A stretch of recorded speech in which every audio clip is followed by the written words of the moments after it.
Okay, can I call to order the Beaches Park and Rec regular meeting on Tuesday, December 17th at 6 p.m.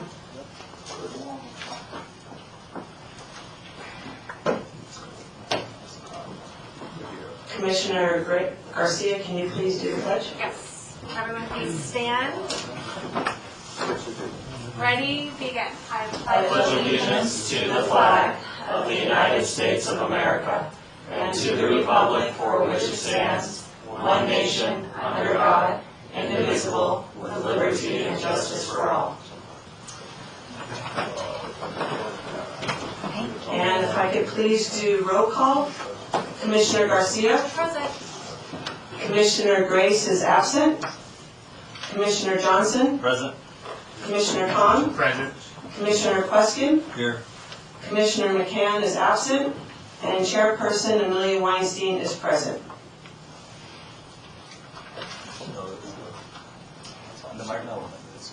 Samantha, how do we turn the screens up? Hang on. There's nothing on your screen yet.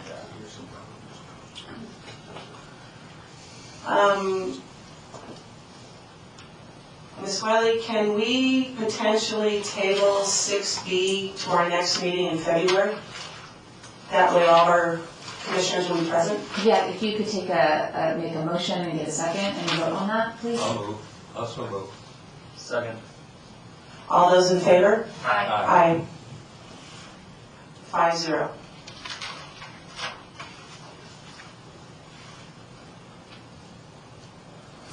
If I could get the approval of the minutes for October 8th, 2024. I move to approve October 8th minutes. I second the motion. All in favor? Aye. Aye. Now we're up to oral communications. Let us know if you need us to sit down. Okay. I did the easy stuff first. I know. Okay. This is for Riviera? You can acknowledge the fact that it was your We have no speaker cards for oral communications.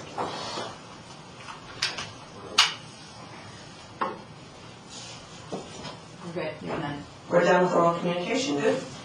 How about recreation activities update? Of course I have an update. That'd be great. Okay. TVs are not Oh, just wait a second. Okay. If you say abracadabra.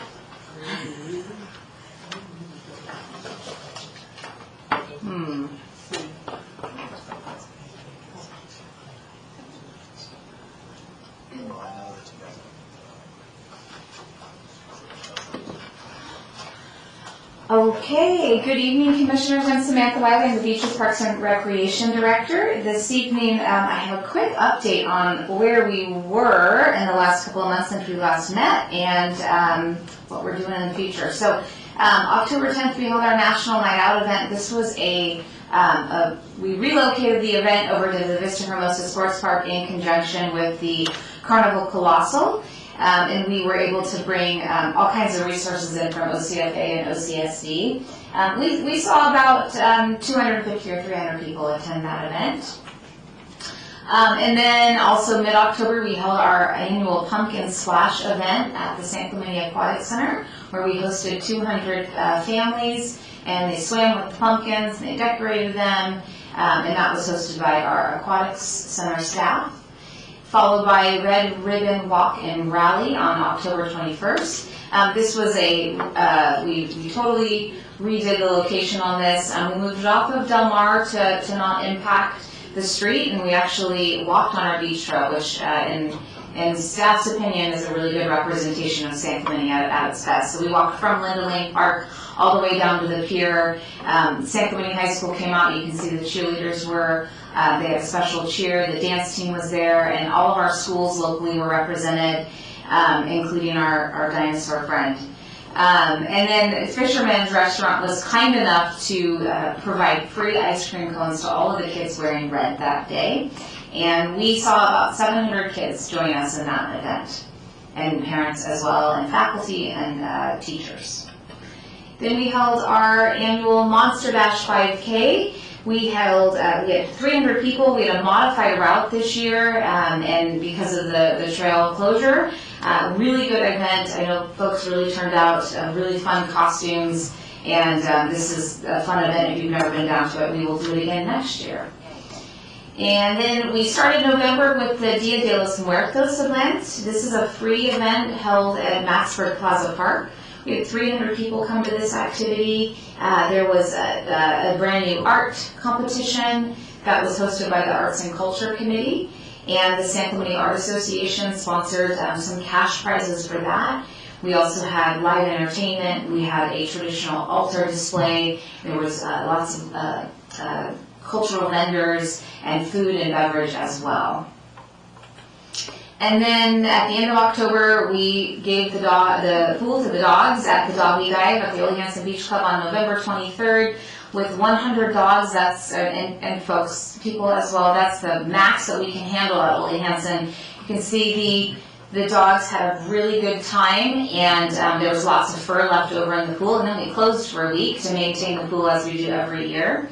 If you haven't had a chance to look at the city's Instagram, there's a very funny video that one of our lifeguards actually put together where he interviewed all of the dogs to get their opinion and feedback on the event. So check that out on our city's Instagram.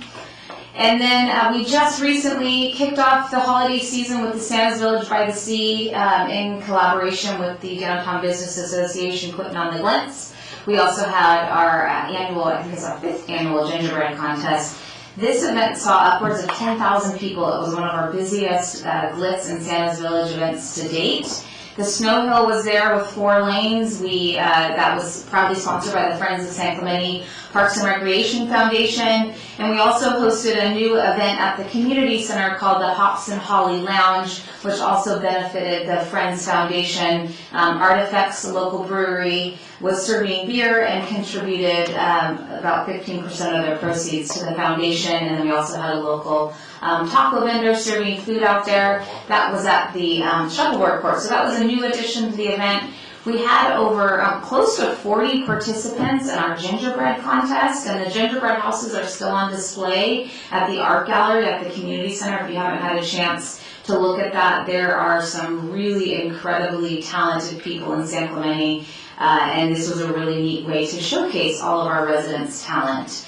And then that concludes our event.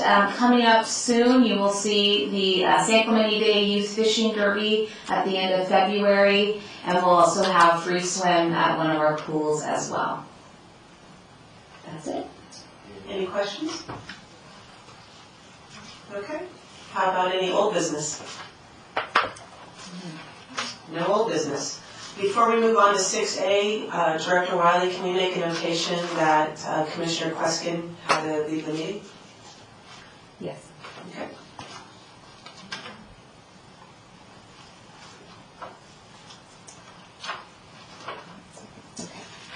So for new business, 6A, the Riviera Beach access improvements. We have a report by the principal civil engineer, and I'm not going to be able to pronounce your name correctly, I apologize.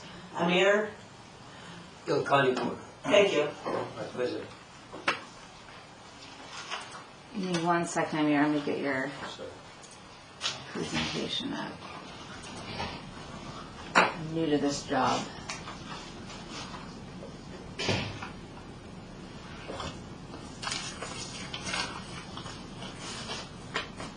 And you also have some speaker cards after the staff presentation.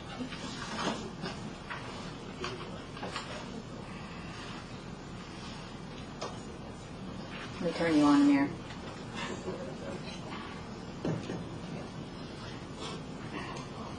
Good evening, Commissioners. Amir Ilkanipour, Principal Civil Engineer with the Public Works Engineering Department. And tonight, myself and my team here, Bell Chudaharolu and Stephanie Sherman. Bell is Senior Civil with the city, and but Stephanie Sherman and Jerica are with terrain irrigation, our consultant, our landscape consultants. We're here tonight to present the draft concept plan for the Riviera Beach access improvements, and seek comments, review comments from the commissioners, and also for the public who attended the meeting. Thank you. And with that, Stephanie has prepared a presentation that basically describes the project, how we started, and some background. And after that, myself and my team, and including Stephanie, the landscape architects, be ready for receiving comments, as I said, and also answer any question that you may have. So with that, Stephanie, would you please provide the presentation? Thanks, the Mayor. Good evening. My name is Stephanie Shermone. I'm with Terrain Integration Landscape Architecture. And just want to say thank you for everyone. And we've just really enjoyed working with the city and our team here. So thanks for the opportunity. We have a great team. And thank you for all the input with the community. It's really valuable to have very well-rounded input on this type of development. So let's see, let's get started here, and there we go. So just tonight, I'm just going to run through some major ideas, which was to identify the need for the change, review existing conditions, and then we'll go into what on June 10th, what we had presented back then, and then we can look into the comments that were responsible for that first presentation, and then we'll share with you guys our updated concepts and get some input from that. There we go. All right. Obviously, we are pretty familiar with the location of this beach trail, and one of the inlets to that beach trail is off of the Playa de la Plaza, and it's nestled in between some single-family homes, and it is the Riviera Beach access. It's the main connection point between the locals of that immediate neighborhood and all of the beachgoers who go down into that beach trail in that location. It was constructed back in 1956, and no one really could have probably at that point anticipated the amount of development and usage, let alone e-bikes, and the amount of surfboards that would have been utilizing this beach access at that time. So it's just wonderful. There is a need to upgrade the usability of the pathway to better accommodate for the movement and to organize this bike parking. We need to upgrade the programmatic needs of the pathway, and in order to adapt to the growth and the variety of the current day users. Obviously we have a wide, expansive array of users now. Anything from young students with surfboards up to full-blown families with little ones, and everyone in between. And the idea would be overall, there are various outlets onto the beach trail, and so this would also be using elements in this beach access that would help to unify other areas among the city, such as the pier, and I'll get into those materials and concepts in a little bit. And what was I going to add? Yeah, so that's the need for the change. Okay, so here's some pictures of existing conditions. You can tell in the top left picture, that's high time summer with all of the parking with the bikes. It's a little cut off on the left, but there are also golf carts in this vicinity, and I'm sure the homeowners that are here can attest to the craziness of the parking, of just the congestion that can happen over there, and that's really the need that we're trying to address here. The other, let's see, the bottom, okay, so the middle tall one here, does this have a pointer? It doesn't really. I don't think so. Okay, let's see. The mid one with the tall palm trees is the entry with that one, yes. Clean. So that was me going out there on a nice, quiet winter day with only maybe 4 bikes were parked along that pathway, very low usage. It was chilly, so it was just a nice day, but we don't have that on a normal basis, especially in the summertime. The other pictures at the bottom left is the residents, if you're looking towards the beach on the left. And basically that's how bikes are getting laid out. There's not really any locking, they're just kind of thrown or parked wherever they have the space. and you can tell that it kind of infringes on everyone's space. And the top right picture is the other side of the homeowner, and you can just see the transition with the existing vegetation, the fences of the homeowner and whatnot. And then the bottom right picture is something that we're going to address in a little bit, because they have an existing fence, and right now the city planter that's raised at this moment, it's sort of integral in with the homeowner's fence line. And we want to respect that as much as we can, and we'll present ways in which we can do that in some following slides. So this was our very first sort of capture of things. Obviously, this is the plan view of the area with the homes, and you can see that it's just basically, it becomes a bottleneck. You know, you have all of these homes and neighborhoods coming into just one small little access way towards the beach. And the other ones are, you know, further away at the Linda Park and other accesses. The one with the car, we'll get back to that, because one of the things that we are proposing as this additional draft version is possible temporary bike parking for the high season. But we'll come back to that picture in a little bit. The bottom right picture is basically just sort of an asphalt of what is there now. So right now, basically, it's about a 20-foot width of space between the two residences, the two like property line fences. We have a rectangle planter in the middle, and then we have two side 6-foot wide raised planters right now with existing irrigation and existing plant material. These were the first two concepts we had presented to the public, option A and option B, and just, you know, trying to express some different ideas, get a feel for what people were receptive to. I think 99% of everyone went with option B. They preferred option B all around. And from both of these concepts, we had gotten quite a bit of community feedback, both during the meeting as well as written form. And so we kind of collaborated and took all that in. And this meeting was done back in June 10th. So I guess let me just recap on what we have here. On both of these plans, we were trying to get some aesthetic features by breaking up the bike parking a little bit more, you know, kind of softening the walkway with some planters.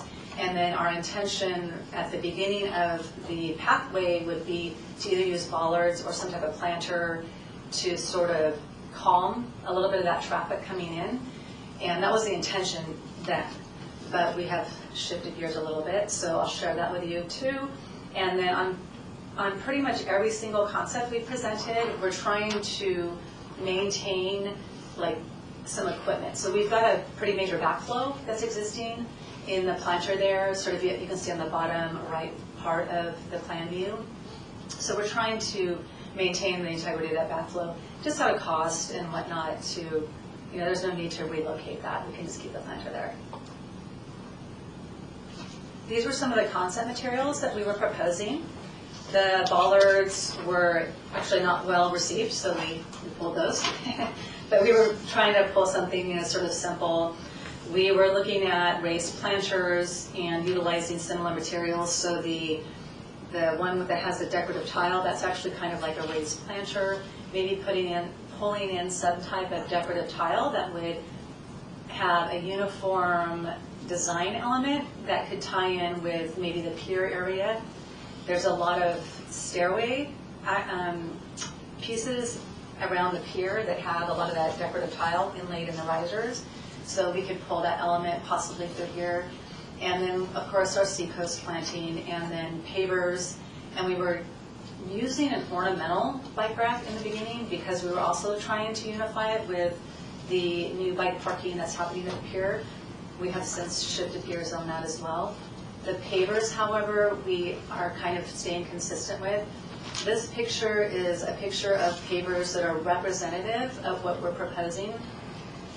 The city has in stock already pavers that are available to use. So that would help to cut down on costs. And the department with maintenance have been desirable towards the pavers. So, and it really helps to tie in, again, those activity nodes through the city.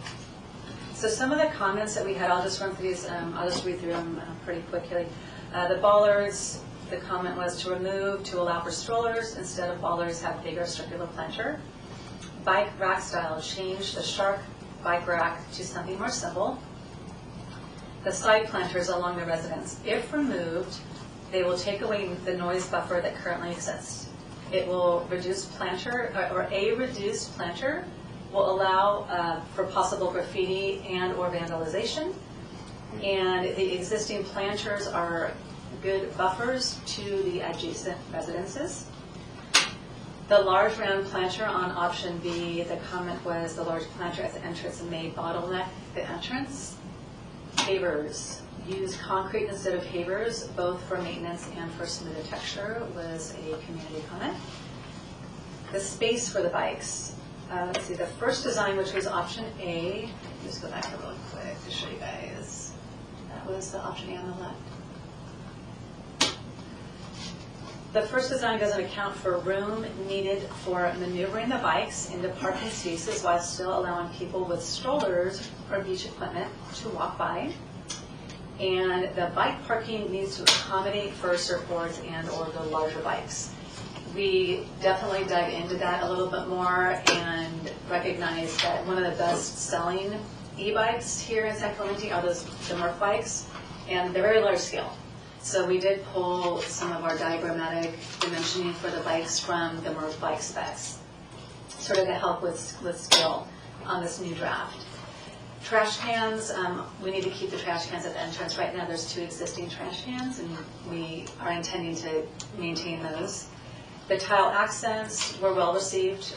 People liked the decorative tile accents if they get used. The street parking, high quality materials like polished concrete, glass, and metal. Their simplicity enhances the overall look. Additional comments were, let's see, developing all access points to the bike path for neighborhood fairness.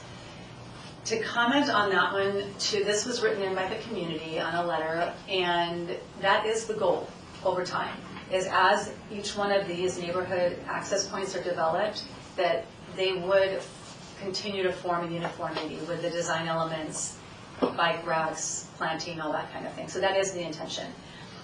There were comments that money should go towards no bike parking enforcement instead of having any bike parking at all.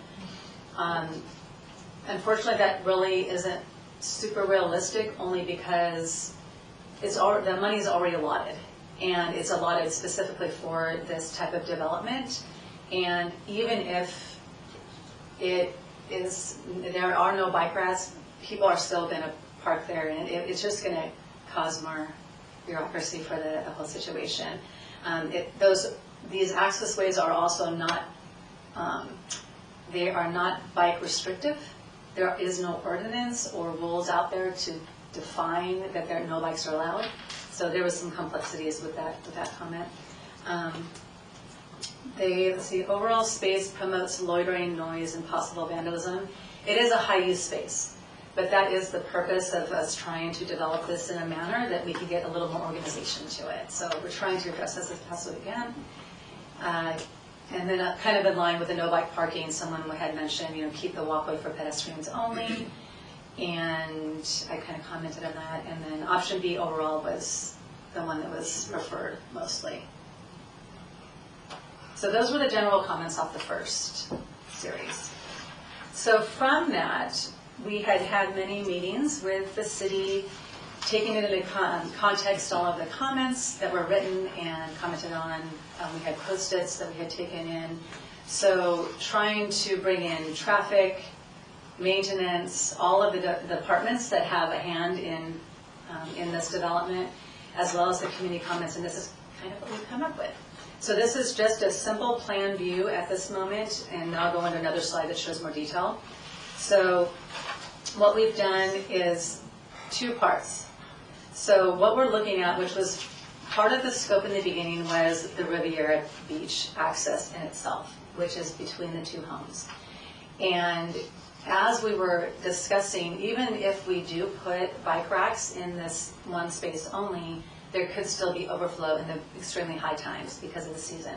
So we had talked about, and this is really just to have a conversation about it and to get feedback, to have temporary seasonal street parking for the bikes, which would constitute removable features. So during the winter seasons, or when it's the low time, everything would be removed, and it would just be normal street. But then for those couple months during the high season, then we could pull in bollards and racks and hopefully get some more organization in there as well, just because of the amount of bikes that end up down here.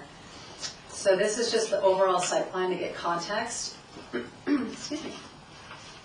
Okay, this is a close-up of the revised beach access between the two residences. So we have the raised planter at the beginning of the walkway still. We've reduced it down to 6 feet. The reason why we still maintain that planter was mostly for aesthetic, to help provide, a little more greenery and softening for the neighborhood as they look into this space. It also would help with, again, a little bit of calming as people are coming into the space. We maintained the 2 trash cans, which are the 2 darker circles at the 2 ends. And then along the left side, we decided to maintain a raised planter there. We have it at about 4 feet wide, and the goal for that planter would be to, let's see, I'll go back to this early picture to help to explain this. So that bottom right picture is that fence line. Our goal would be to keep that back CMU block, pull out the front, because obviously we have to pull out the front to shorten the width of the planter a little bit and redo the paving, but then so then the integrity of the wall and the fence would remain. And then we could just rebuild basically the front piece of that wall, fill the planting in, and do new planting that would be more beneficial to what's there. Because what's there now is dated planting, it's been hedged, it's been really squatty down.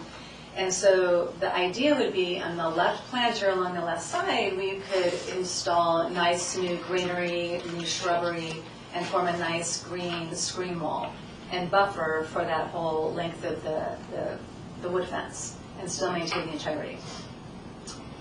The width of the path of travel currently on this plan shows a minimum of 7 foot 6 inches.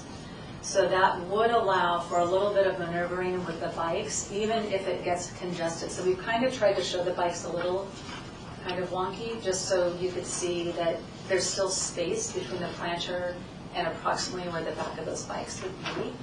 And then as it approaches to the bike rack side, we have just a nice long stretch of bike racks that would help to hopefully organize all of these bikes into a nice clean row. And then we would still maintain that bottom right planter around the backflow, reinstall planting, put new screen hedges there as well. And this would be we just kind of try to simplify it as much as possible. We are using pavers as the flat work in this area, and then because of the mounting of bike racks, it's going to be a surface mount that we needed concrete to mount it onto, so it would have some type of concrete band around the pavers, and then it would allow also, we would extend it out so that the racks could mount on the flat work. So this is the bike parking along the Riviera access. This would be sort of a phase 2, is how we're kind of thinking about this. Definitely would need to work a little bit more with Coastal Commission on this element. And again, this is put out to show you dimension and placement and options. So there is the option to do and I'm just going to say north and south, even though it's not quite north and south, but north and south on the plan. So on the north side of Plaza La Playa, there is already like a no parking. The red no parking curb curves around, and then there's basically a room for one solid car before the curve starts again around the cul-de-sac. So we would lose temporarily one parking spot in that location, but this is where we have the option to put in removable bollards and removable bike racks for this location during the high times. And we just kind of figured 1, 2, 3, 4, 5, 6, up to 6 racks for this location. And on the south side of the plan, there is the option, again, just logistically, there's space right along the curb between the 2 driveways, and there would be option for, again, removable bollards and 3 removable racks. There has been concern, excuse me, about the traffic coming down Avenida La Costa and the safety of this, but the location of it on the turn, as well as additional bollards, traffic calming signage, things like that. There are traffic calming options that can be addressed and added and adhered to make this not really a big safety issue. Materials would essentially be similar to what we proposed in the beginning. Raised planters would have, an accent decorative tile that we would work with the city on to make sure it coincides with other elements. Again, coastal planting.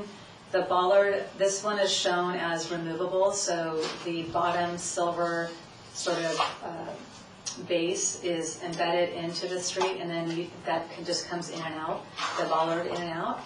And then, of course, we're still keeping with the pavers. And the top right picture shows a 15-gallon columnar hedge shrub, and that ideally is what we would plant in that long planter to get maximum screening immediately. We would want to get that as best as we can, and then it would grow into just a really beautiful, nice screen hedge. And then the bike racks would be simplified, and these would be surface mounted, and just a sort of a simplified bike rack system. And that's the gist of it. So at that point, I'll let Amir come on back to it. So with that, I just want to maybe clarify something before we open it for questions and comments. As Stephanie indicated, the parking, the street parking is going to be, we call it phase 2 and 3. And first we're going to do the improvements for the access road and observe and see what kind of traffic we get during the summertime. And then if the traffic and the bikes in the summertime are excessive, then we will implement the bike racks on the easterly side of the street. And then, again, we're going to observe it and see how that does. And then if we still have overflow of bikes and needing more bike parking, then we would maybe consider it on the westerly side of the street. So, and then as far as Stephanie mentioned, we kind of brought this to the Coastal Commission. We had the initial talk with them. They indicated that for the improvements on the access road, most likely this project is going to be satisfied with the coastal. It's going to be exempt from coastal, getting a coastal permit, or maybe it'll be a waiver for the CDP. However, for the parking spaces, that would require maybe a more extensive permit from the coastal. But again, the parking on within the street is going to be we need experimental. We have to do the improvements for the access road, and then see what kind of bike traffic we get. So with that, again, we would be more than glad to answer any questions or receive comments. I have a question. Director Wiley, what's the procedure right now? You'll want to take public comments, and then the commission can ask staff further clarifying questions. I believe that ultimately engineering is looking for feedback based on the public comments received, if there's any further modifications desired within the concepts that were just presented. And then staff would go back and review and revise anything before it goes to council for approval. Okay, so we'll start with public comments first. Yes. Okay? Thank you. Thank you. The first public speaker is Melissa Brooks. And Director Wiley, do you have a timer or should I use someone? I got it. I'm on it. Hi, Commission. I'm a San Clemente resident for 24 years and I'm a homeowner in the Riviera District. And I'm at Riviera Beach about 6 or 7 days a week. So I first want to just acknowledge, and it was answered in his presentation, but besides budget, is there a reason why this project terminates at the stairs? And the reason why I raised that, and I appreciate it will not be solved here tonight, but it's something for the commission to table and consider, is that if you create dramatic improvements along that pathway, there is it feels like an apocalyptic drop-off in the experience you have beyond that straight path down the stairs. There is sloping, there's erosion in the concrete, the railing is rusted out, there's overgrowth that's overhanging the drainage areas and on the walkway path, and most of that overgrowth is dead. Looks apocalyptic. And so I feel like if you're investing in that front portion and piece, I don't know if the ownership of the city and the coastal terminates and begins there. There's also consideration of the proposal for pavers being, I don't know if they're brick or clay, if the bricks are clay or concrete, because there is some durability and compression strength to consider in each of those solutions, but where it meets at the end of that staircase could be problematic, because you're going to be digging into existing concrete that is was poured decades ago. So I think that those are some considerations for this committee to consider, is that you're going to invest quite a bit here, and it is a very dramatic drop-off in quality and actually probably some liabilities relative to sloping and everything else, so I would table that. There was a mention by the group Terrain relative to the Coastal Commission that there might be exemption. That's kind of a surprise to me, but I would mention this, is that this plan is really stronger when you know the viability of the street parking. I think the seasonal solution is really strong. I'm down there all the time. It's only really problematic on the weekends in the summer and a little bit in the summer, but it's not what was presented in that photo every single day in the summer. It's pretty dramatic, but people are going to park their bikes wherever they want to, even if you have racks. But, and I'll address that in a second, but I think the comment I would make really quickly is I would really get on board with the Coastal Commission and what their expectation is, because if you can provide a seasonal solution, that's really material to inform the solution that's being presented on that entranceway. 45% of that area is forfeiting green today to bike racks. In addition, the solution is a long run, and if you know bike racks, it's a domino effect. One falls and they all go with it. You're going to have people parking them in diagonally, and they're still going to park along the green wall on the north side. Regardless. So I think breaking it up with shrubbery and some other sort of planting and whatnot, and not having a singular long rack has merit for that reason, is that it really does create some challenges relative to that parking. I know I have 8 seconds. I'm just going to add one more thing and close out. Relative to the coastal, is the greenery that was presented in that photo is like Ficus natidia and some other greenery. That is also not a coastal on the coastal plan. Thank you very much. Okay. I'll send all my other comments in anyway. Thank you. Okay. I appreciate that. I'm so sorry, would you like us to address those as each speaker comes? No? I would allow all the comments to be heard, and then you can address it, or if the commission has questions. Correct. Next speaker, John Dory.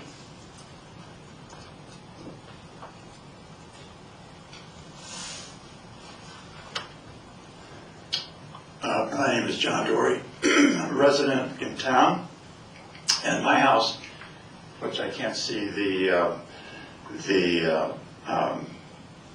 TV anymore, but thank you.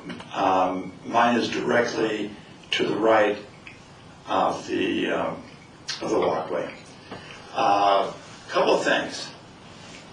When you look at the picture, I've lived there for 30 years. The house has been there since 1960.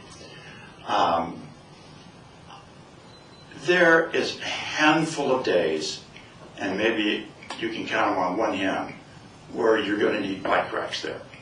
we're going to spend $120,000 on something that may not be necessary in the short term, and in the long term, I don't know either. As soon as you build those kind of racks down there, you're inviting people. It's kind of like if you build it, they will come.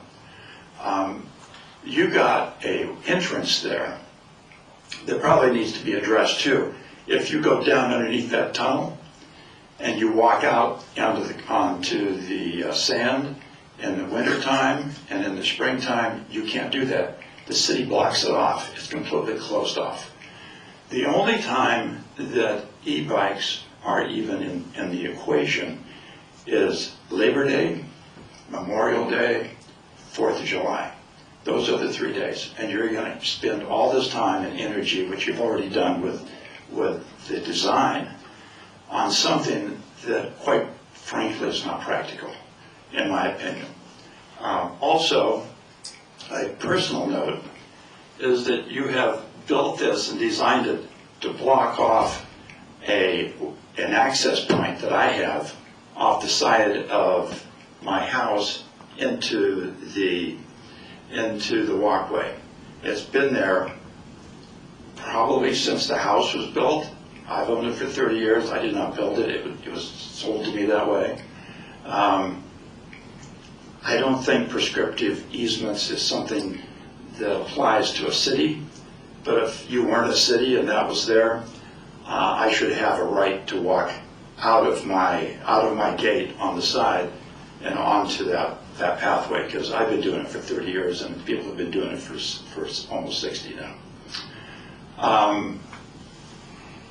That's about all I have to say. I think it's a project that might be something to look at, but right now I don't see it as a viable option for the city to spend money there.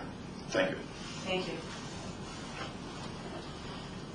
Next speaker, Pete Van Noya. Did I say that correctly? Van Nuys, like the town. Okay. Merry Christmas, folks. Thanks for giving us the opportunity here. My name is Pete Van Nuys, live in the Ribby, and I founded and ran the bike business in the Metrolink building for 12 years. I've rented, sold, and repaired e-bikes for 11 years. I know what I'm talking about. This appalling proposal is based on 2 false premises. That e-bikes are bicycles and can be treated as such. Despite arbitrary language in the vehicle code, e-bikes are not bicycles. Bicycles don't have motors. They don't weigh 50, 60, or 70 pounds, and most importantly, you have to pedal them. If e-bikes were just bicycles, the vast majority of e-bikers wouldn't buy them, and they never did. It is the motor that defines the e-bike. It maximizes convenience. From this fact comes the second false premise, namely that e-bikers must be accommodated for their maximum convenience. It's understandable that if one e-biker rides to the Ribby Beach and wants to park, he'll get as near as possible to the top of the stairs, and all of the e-bikes that come after him will crowd in behind and around him, and ultimately the walkway is filled up, and on a couple of days a year, it exceeds the capacity. And there's our problem. Machines with motors should not be allowed to invade pedestrian space. This is an important, it's a vital principle, which should be applied citywide. It transcends this issue here in the Riviera. E-bikes belong on the street, not on sidewalks, not in pedestrian plazas, and not on walkways which concentrate people on foot, many of whom have to carry bulky items or manage children or dogs, as is the case here. The developers in Ribby planned and built the pedestrian walkway and stairs. Buffers to shield adjacent homes from noise and potential vandalism have been there for decades. These features must not be diminished for the mere convenience of e-bikers. There's a huge upside of e-bikes, which I know intimately. They clearly have utility which motivates motorists to leave their car in the garage and ride to their destination. Car noise, pollution, the cost of building and maintaining parking, not to mention drivers prowling around for any empty space, all are reduced as e-bike ridership goes up. And this upside defines the ultimate solution here. Park e-bikes at the curb in a couple of dedicated and secure parking spots now used by drivers. Visiting drivers park all the way up La Costa on both sides. But the e-bike spots should be as close to the beach as possible at the bottom of the La Costa Hill. Thank you. And guess what?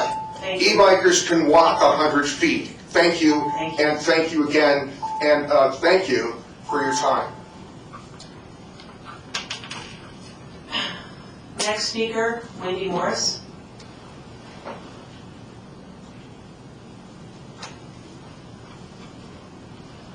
Hello, I'm Wendy Morris. I live on the north side of the walkway. I agree with just about everything everyone has said so far. One of the things that wasn't mentioned is that if you put the bicycle parking or e-bike parking in front of the access way, which was shown on one of the illustrations, where do the emergency vehicles park? It's spread there for a reason, for emergency vehicles. It has a fire hydrant there. And I know one of the pictures that was up there, I know it was a busy day, but there was no access for the emergency vehicles or to the fire hydrant. I appreciate the fact that we're trying to keep some buffer there, and I would be very, very upset if that disappears. And I know during the time that plants grow, that would disappear. And also, depending on the plants, it looked like we were going to have bushes that were relatively large, but you're talking about drought-tolerant plants, and I think I see little tiny succulents that aren't making a wall for a buffer there. I have a lot of other comments, but the public wasn't given a chance to look at these new developments until tonight.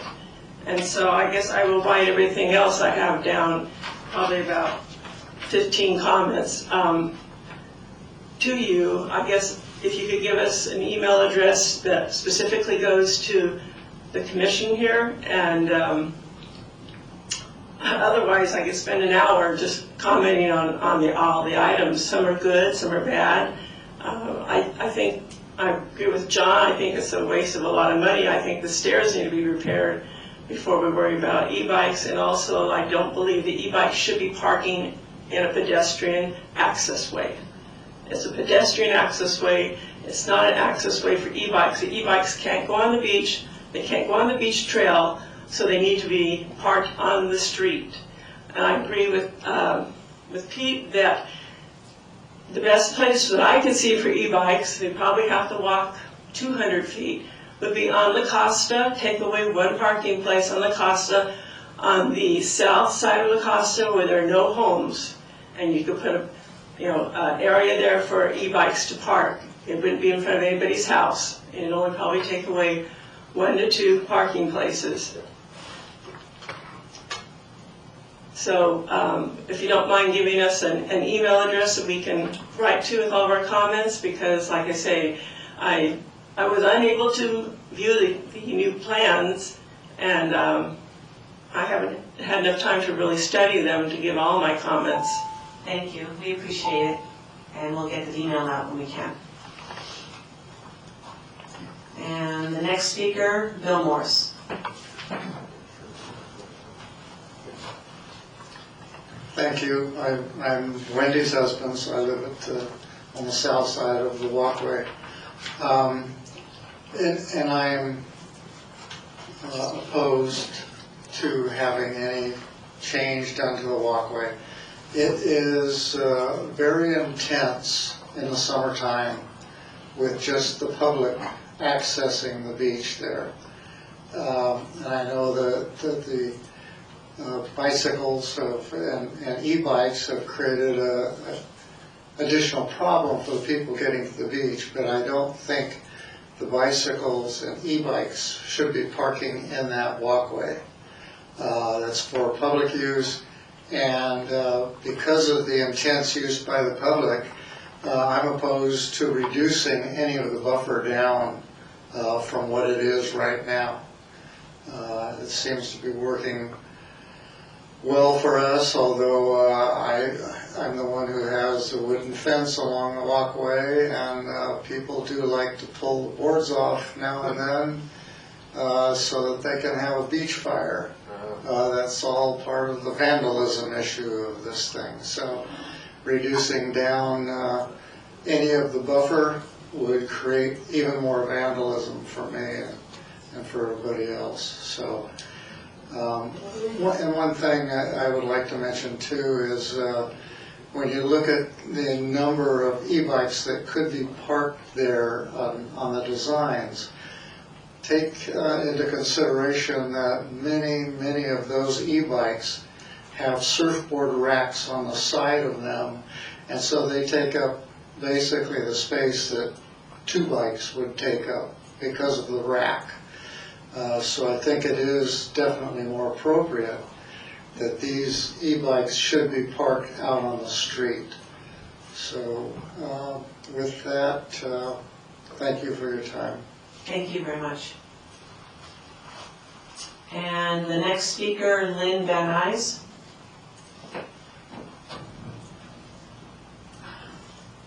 Hi, thank you. Just a couple comments from listening to the presentation, and I appreciate the fact that these people are very professional and did a good job, but I don't think they really understood the situation, talked about the need, and they kept talking about the need to access the beach trail. That's really not access to the beach trail there. Most of those people are accessing the beach, and I see them come up in their cars where they had the first idea for the, where Wendy mentioned it's red and there's a fire hydrant. They come up in their car, they unload the children with all that paraphernalia. They have a lot of paraphernalia, and they take it to the beach. So it's very crowded, and they need the space that they have now. And having people come up there with their bicycles and trying to park there, I think it makes it very much more too congested.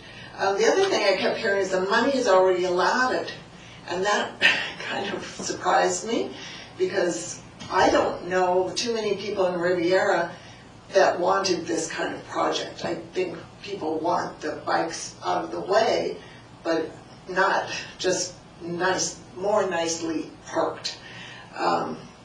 So I think we need to make sure we're not prioritizing bikes over people there. I think a lot of these comments you've heard before from other people, but again, I think it's important that we keep that area for people primarily, get the bikes someplace else where it's better, like on the street. So, thank you. Thank you very much. Next speaker is Barry Fast.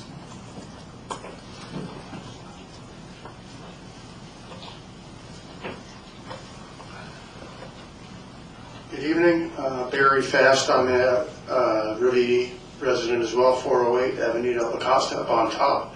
I'm a newbie in the neighborhood, only about six years, so a bunch of old timers over here, but I mirror a lot of what they said, and I'll add a couple of things to it. First, there are 7 or 8 access points to the beach path. Curious as to what you're doing with the other access points. How bad are the e-bike congestion at those? So if you want to address that when you get a chance to speak, that'd be great. Also, Peter's an expert at e-bikes. He can probably attest to the fact that Ma and Pa Kettle buy those, give them to their 10-year-old to 15-year-old kid, because once they become 16, they drive. These bikes are all driven by 10-year-old kids who can barely control them to a 15-year-old kid with surf racks. That's important to consider, that the cause of this congestion are 10 to 15-year-old kids, mostly boys, that are too lazy. They want to get as close as possible. That's what we're dealing with here. And you're going to disrupt this pedestrian beach path for 60 years, whatever time it's been built there, to accommodate a bunch of 10 to 16 and 15-year-old kids. I'm not sure if that's appropriate to take that, for the city to take that position. And also mirror what the group says. You're 3 days a year, 5 days a year, that is congested. If you open this up, you're taking away what's been designed. Yes, 60 years ago, an e-bike wasn't developed, but it was developed as a pedestrian walkway to the beach and to the beach path. That's what it's designed for, not to accommodate a bunch of 10 to 15-year-old kids who are too lazy. Park them up the hill. That's where they belong. It needs to be enforced, spend some of that money on enforcement to get them out of there. That might be a better use of the money. So, thank you guys for listening. I want to make sure I add my voice to the conversation. Thanks. Thank you. Well, I'm also the president of the non-HOA and now on the architectural committee for the. All right, thank you too.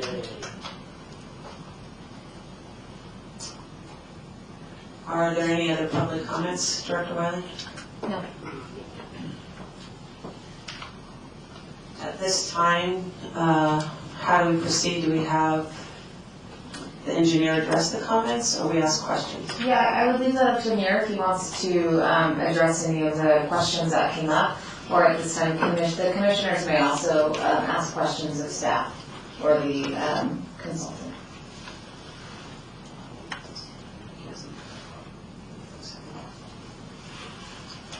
Do any of the commissioners want to hear from the engineer?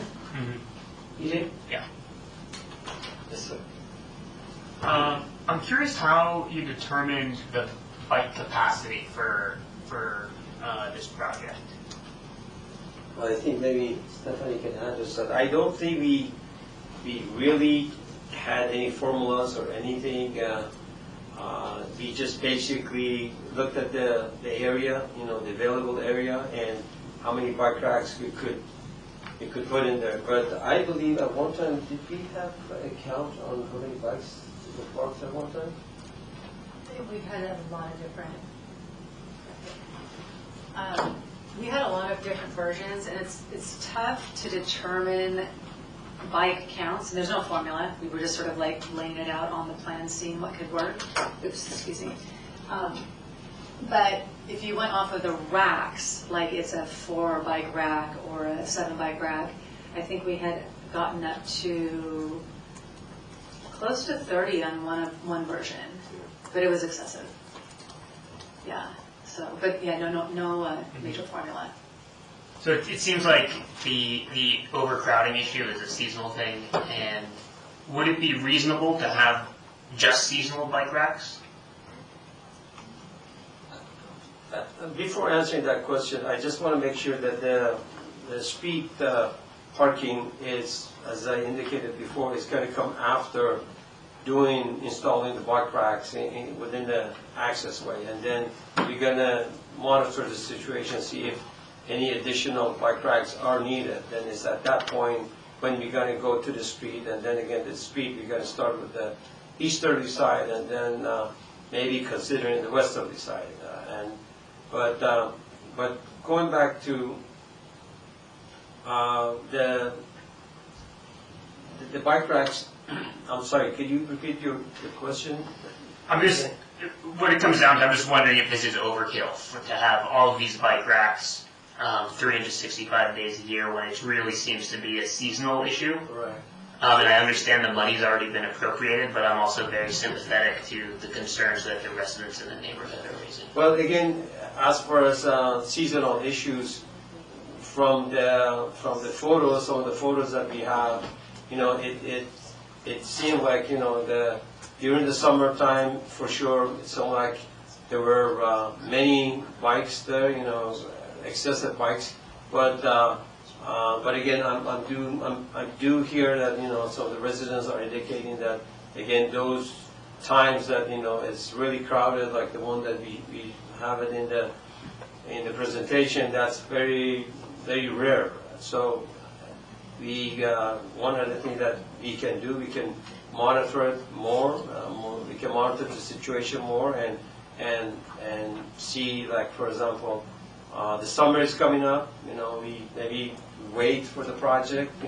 Till summer we get another assessment of what's going on. So that's always another option. To me, it sounds like there's an issue with the volume of bikes, whatever day of the week it might be. No matter how you choose it, you still have to enforce where the bikes are parked or not parked. So it becomes an enforcement issue as well. Yes. And then one of the other speakers addressed, you have the pathway and we have the stairs down.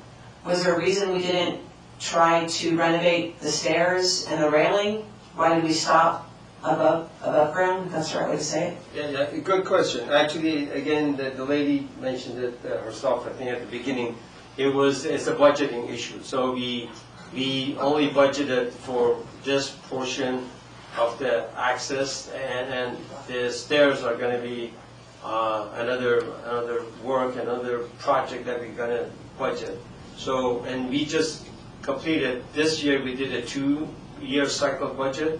So the next time is going to be a year out from now to budget that, and then we can put that in the, we can nominate that project and for budgeting, and of course, when we have nomination for any projects, that project has to compete with other repairs and other projects, but we definitely can put it, try put it in the budget, and then once we nominate a project, if it doesn't get selected for funding for that year, always can be selected for the years to come after that. So we will consider putting it in the budget.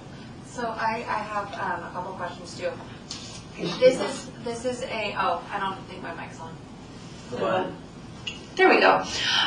This was a capital improvement project, right? Correct. Was it specifically created or chosen because the intention was always to put bike racks there, or was it just to update the walkway itself? Well, interesting. Just before the meeting, I looked at the project sheet for this. Basically, project sheet describes the project. So when the project is budgeted in the CIP program, we have a sheet for it that describes what it is. And the description was inclusive of bikes. So it says, improvements to the beach access way, and also creation of bike racks, and because there are bikes parked there, there are bikes, so whether we like it or not, it is an issue. Now, how to address it, that's why we're here to provide to receive some comments and some input.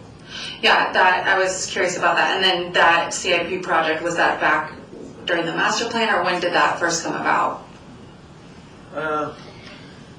Would you like? Yeah, this project has been, goodness, I think it was 2020 or 2021. I will say that it was at a time where I think there was a huge volume of e-bikes as well, when we saw a lot of folks coming out to the beaches and the parks just to be outside. So it's been on our list for a while. Got it. And then you talk about enforcing, and we'll enforce people to park here, park there. Who would be doing that? Would that be code compliance? Would that be, and then how is that going to be part of this budget? Honestly, Parking and vehicle enforcement is all handled by the Orange County Sheriff's Department. So this would be an OCSD thing? Yes. No, it's a city ordinance. The park rangers might be able to enforce it, but I don't know that they are qualified or certified to do so. And my question had to do with the planners themselves. I couldn't tell from photographs or diagrams what were existing plans and what are new plans. I could tell it's green, but I couldn't tell the difference in the plants. I could tell the trees are a round green shape, but... The plants that are existing now, maybe I can pull the imagery up. I saw a succulent in one, but... And again, these pictures are just representative. That, let's see, sorry, let's go back here. So, okay, I'm sorry. I'm going to backtrack to the plan view.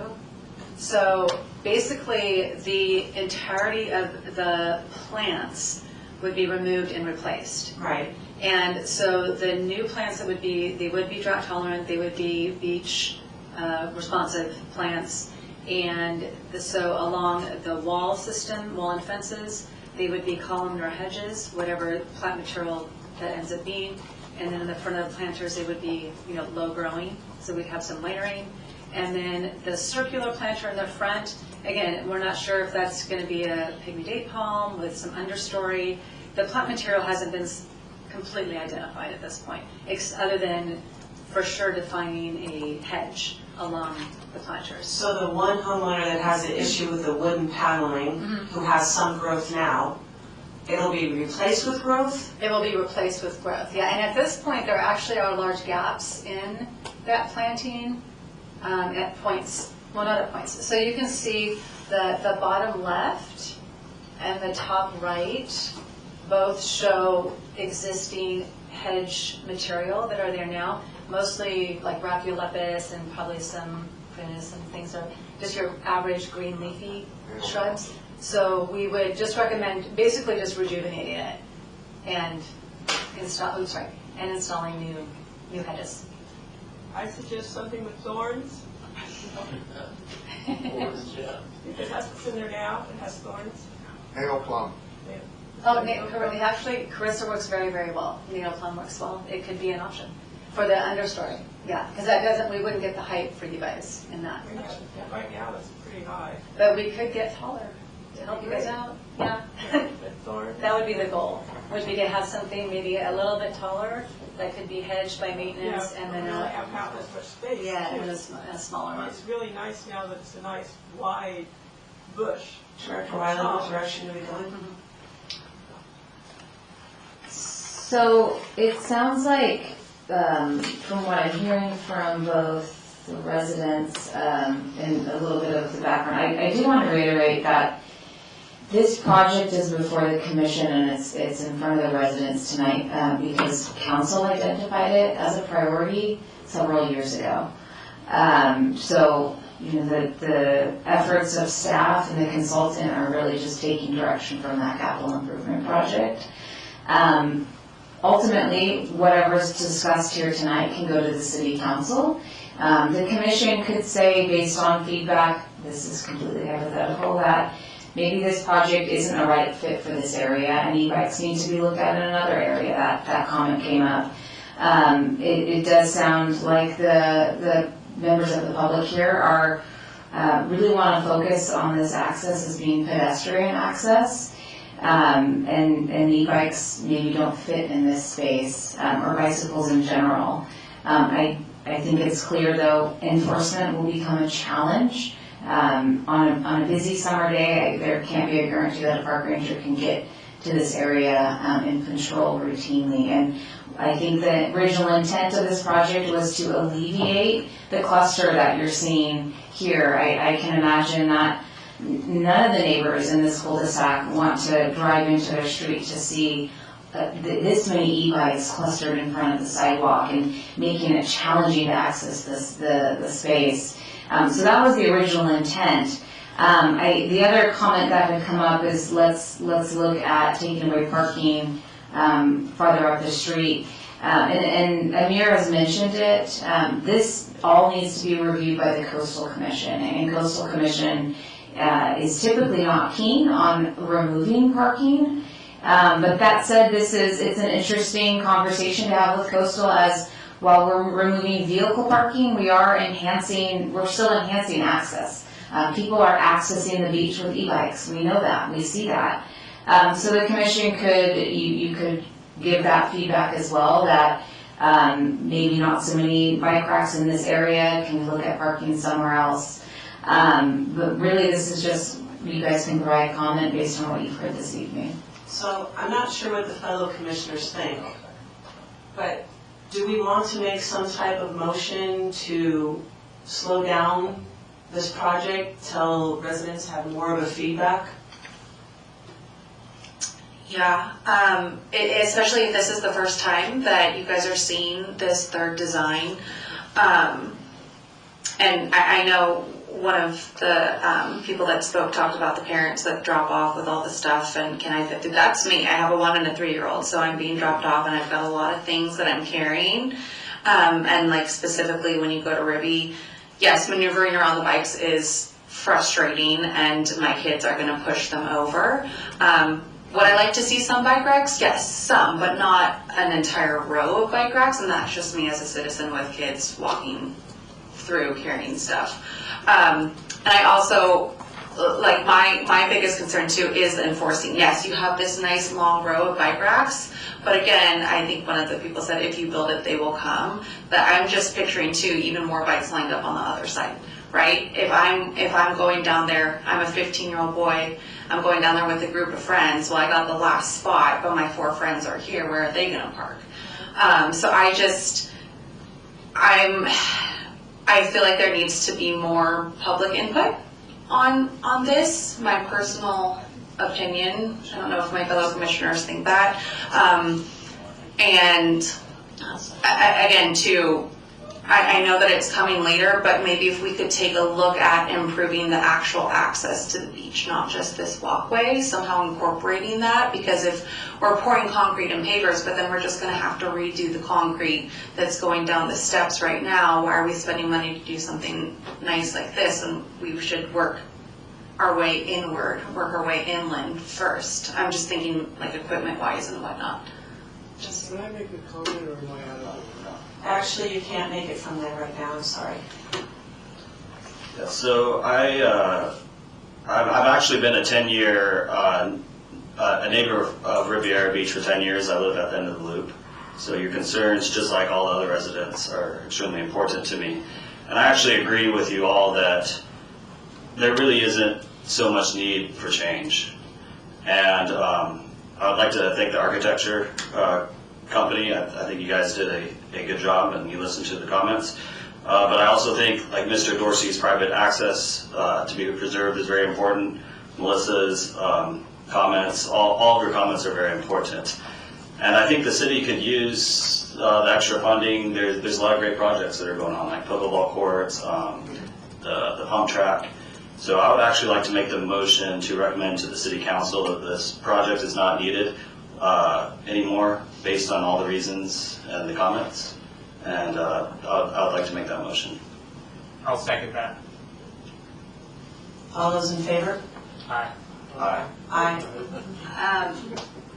I have a comment. I say aye, yes. I would want the funds redirected to looking at doing the coastal access first. And again, I know this all has to go to the, coastal commission and whatnot. But again, in my mind, it just makes physical and logical sense.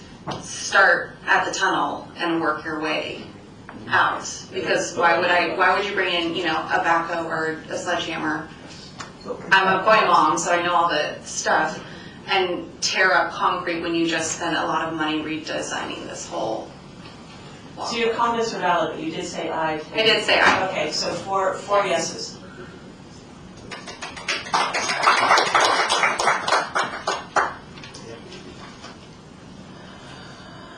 Director Wiley, do we just have a reminder that 6B is to be deferred until February 11th? Yes.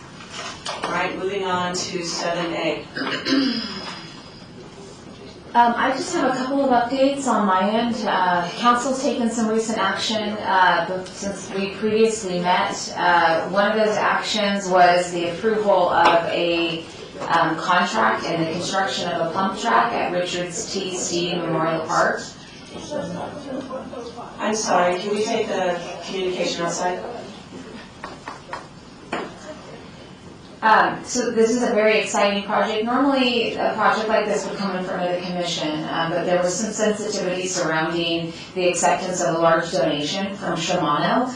So what we're effectively calling the San Clemente Pump Track has been approved as a project.